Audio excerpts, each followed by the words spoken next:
ಆಚಿ ಮಸಾಲ. ಎಂತ ಅಡಿಗೆಯ ರುಚಿಯಾಗೋ ರಹಸ್ಯವು 20 ರೂಪಾಯಿ.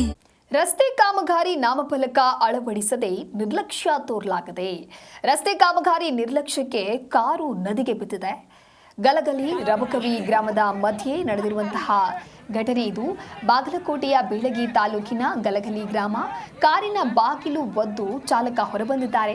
ಸುನಿಲ್ ಅಂಬಿಗೇರ ಕಾರಿಂದ ಪಾರಾದಂತಹ ಮಾಲೀಕ ದೃಶ್ಯದಲ್ಲಿ ನೀವು ಕೂಡ ಗಮನಿಸ್ತಾ ಇರಬಹುದು. ರಸ್ತೆ ಕಾಮಗಾರಿಯ ಬೋರ್ಡ್ ಹಾಕಿಲ್ಲ, ಈ ರೀತಿಯಾದಂಥ ನಿರ್ಲಕ್ಷ್ಯವನ್ನ ಮಾಡಿರೋದ್ರಿಂದ ಹೀಗೆ ನದಿಗೆ ಕಾರ್ ಹೋಗಿ ಬಿದ್ದಿದೆ. ಜೆಸಿಬಿ ಬಳಸಿ ಕಾರನ್ನ ಸ್ಥಳೀಯರು ಹೊರತೆಗೆದಿದ್ದಾರೆ. ವಾರದಲ್ಲಿ 3 ಕಾರುಗಳು ನದಿಗೆ ಬಿದ್ದಿದೆ. ಗುತ್ತಿಗೆದಾರರ ವಿರುದ್ಧ ಸುನಿಲ್ ದೂರು ಕೊಟ್ಟಿದ್ದಾರೆ. ಬೀಳಗಿ ಪೊಲೀಸರು ದೂರು ಕೊಟ್ಟರೂ ಕೂಡ ಸ್ವೀಕರಿಸಿಲ್ಲ ಅನ್ನುವಂಥ ಆರೋಪ ಕೇಳಿಬಂದಿದೆ.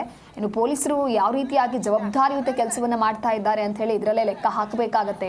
ರಸ್ತೆ ಕಾಮಗಾರಿ ವೇಳೆ ಗುತ್ತಿಗೆದಾರರ ನಿರ್ಲಕ್ಷ್ಯ ಒಂದು ಕಡೆ, ಇನ್ನೊಂದು ಕಡೆ ಕಂಪ್ಲೇಂಟ್ ಕೊಟ್ಟರೆ ಆ ಒಂದು ಕಂಪ್ಲೇಂಟ್ ಅನ್ನ ಕೂಡ ಸ್ವೀಕರಿಸ್ತಾ ಇಲ್ಲ. ಈ ರೀತಿಯಾಗಿ ನದಿಗೆ ಬಿದ್ದಿರೋದು ಇದು ಮೊದಲನೇ ಕಾರ್ ಅಲ್ಲ, 3ನೇ ಕಾರ್ ಈ ರೀತಿಯಾಗಿ ಆಗ್ತಾ ಇರೋದು. ಅಂದ್ರೆ 3ನೇ ಬಾರಿ ಸಂಭವಿಸಿದ್ರೂ ಕೂಡ ಯಾರು ಅಲ್ಲಿ ಅಲರ್ಟ್ ಆಗಿಲ್ಲ.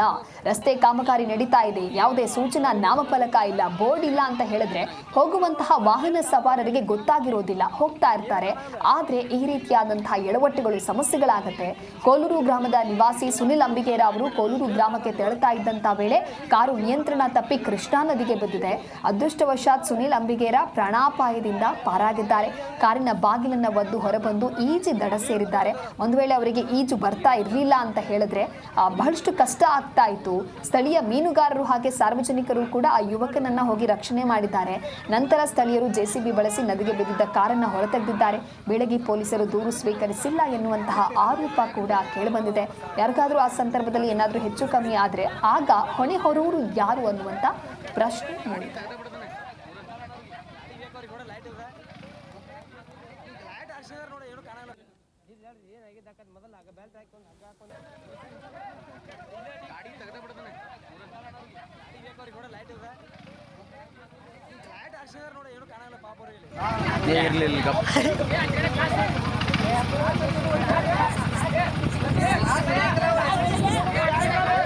ಉಸಿರು ಬೇಡ ಗ್ಲಾಸ್ ನೋಡಿದ್ದು